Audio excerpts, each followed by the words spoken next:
ñu sax quitter débat bi c'est que on doit toujours refuser que dans une analyse ñu circonscrire sur un point. Parce que dañuy jàngal suñu élèves yi qu'est-ce que c'est qu'une problématique. Le fait d'envisager un problème dans différents aspects. Par exemple, quand je dis que nañu jël benn salaire jëndee ko ay masque dugal ko ci coronavirus je ne fais pas de hors sujet. ñun génnuñ débat bi man du ma politicien bi ma juddoo ba tey mosuma am carte politique. mosuma applaudir benn président de la République toogaluma fi benn parti.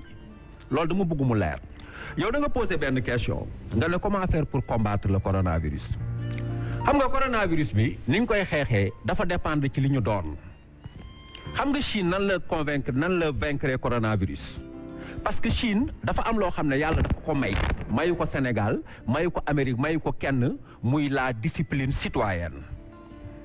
Assane qu'on leur a inculqué. Qu'on leur a inculqué may wax ne. C'est-à-dire des masses qui ont été confinés dans le sens du plus éducatif qui soit. Merci mon frère. dañ leen a yar. Merci dafa am ku leen yar. merci ba doon wax ci jamono ne Mao il était capable de mettre en rang 192 milliards de Chinois. Macky Sall n'est pas capable.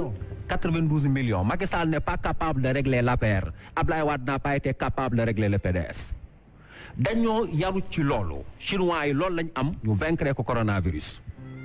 tubaab yi xam nga lan lañ am ñoom ay surtout Hippocrate lañ le premier médecin occidental ñoom dañu gëm la médecine médico-légale. ñun nag. Hippocrate qui allait puiser en Égypte. Ah merci je voulais même pas entrer dans ce débat là. Dire que nous on a été civilisés bien avant. Très bien ñun nag ne dafa am loo xam ne yàlla daf ñu ko may te comme ñun dañ ñoo teg fii mu am ñoo xam ne dañuy déglu di woote ba Amérique ay France di wax ne ñun li ñuy wax dafa leen neex chroniqueur yëpp nag di leen ak ñi fi nekkul tax di leen bëggee man damay wax ne pour combattre le coronavirus efficacement li sa waay di commencer toujours nañu ñaan sa waay di oo yàlla te nga xam ne mu doon ay discours yoo xam ne dañu nekk dans un état laïque gis nga la laïcité ne elle n'est pas seulement un état de gouvernement elle devient une mentalité et c'est très dangereux.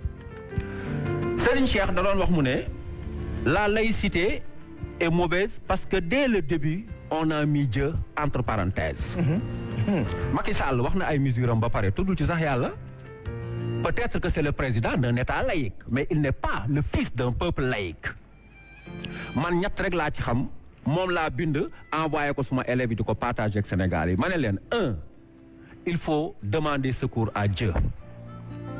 2 il faut faire recours à la méthode antimicrobienne lii nii mënu fee ñàkk buñ ko deful dañuy feebar mais 3 aussi il faut faire un détour à la tradition parce que ñun dañu am yàlla tubaab yi doo dégg mu metti ci seen documentaire wala seen feebar ba ñu tàllal loxo seen yàlla moo tax tey li fay am na fa. En Italie aujourd'hui il y a tellement de morts que fi ñu leen doon lakkee dafa fees dañoo jël nit ñi def leen ci ay camions yóbbu leen di leen lakki te Italie moo am le plateau médical 3e plus relevé au monde. C'est une science. En Amérique en 2 jours il y a eu 1000 morts en 24 heures te gis nga yéene dafay rafet te loolu il faut que ma wax ko Sénégalais ñu dégg ko xam ne ñi nga xam ne dañuy jéem a mettital di ñu yéene yàlla dañuy atte ak ñoom Sarkozy laay wax. Sarkozy lu mu fi wax évidemment applaudi par ses sous-préfets africains dont le président Macky Sall évidemment ak ñeneen que ni nit ñi dañoo bëri ci kaw suuf nañ leen wàññi.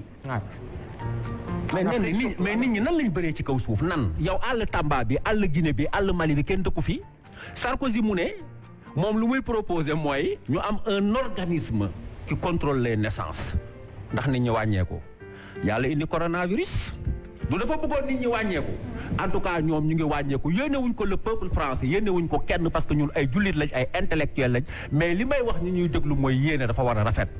gis nga ñun nag suñu alxuraan gii ak suñu sëriñ yii bu ñu ko xeebee dama koy wax toujours yaakaar ni mbir mi bu doon ci ay raxasu la wala ay masque wala ay piqûre wala ay hydroalcoolique tubaab bi du ju mos a feebar.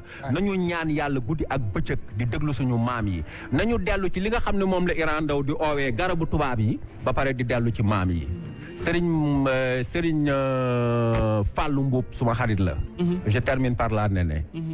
daf ne ma analyse am la rek parce que ñun ñëpp dañuy analyser mu ne ma Touba fa la mbir mi commencé ma ne ko waaw mu ne ma Touba temps vers 0 cas et pourtant Touba amul mesure yi Amérique am Touba ay kaw rek a fa dëkk Touba c'est une grande ville mais sama mbokk yaay rek ñoo fa dëkk ñooñu ay raxasoog ay sol masque ak ay piqûre ñooñu loolu sonalu leen mu ne ma parce que Serigne Touba bi ñu ko waxee ba tey dañoo bañ a tëj seen jumaa yi nit ñi dematuñ fa di julli ji de mais Serigne bi dogal na nee na jumaa Touba bi kenn du ko tëj ñi koy raxas heure bu leen fa julli fekkee nañ ko yëkkati julli bu ñu fekkee dañoo yaakaar ni lii moo mën a raxas loxo bu fekkee dañuy yaakaar ne ay affaire moo mën a nettoyer air bi Jésus Christ ba muy fekk ay nit ñuy dee mu leen di yee fekk ay nit gumba mu leen di jox boobu science amul temps yi maa ngi dégg gars yi di wax naan nañu jël la sourate 64 du ma ci dugg mais gis nga la sourate 64 yàlla daf ci wax lu leer mu ne amul dara loo xam ne nii dina la dal te nekkul ndigalu sa borom te yow mi nga xam ne nii dangaa gëm sa borom dinaa leeral sama xol kon Omar del wax gars yi ñu ñaan ñu leen di delloo ci yàlla dañuy dem ci monsieur le maire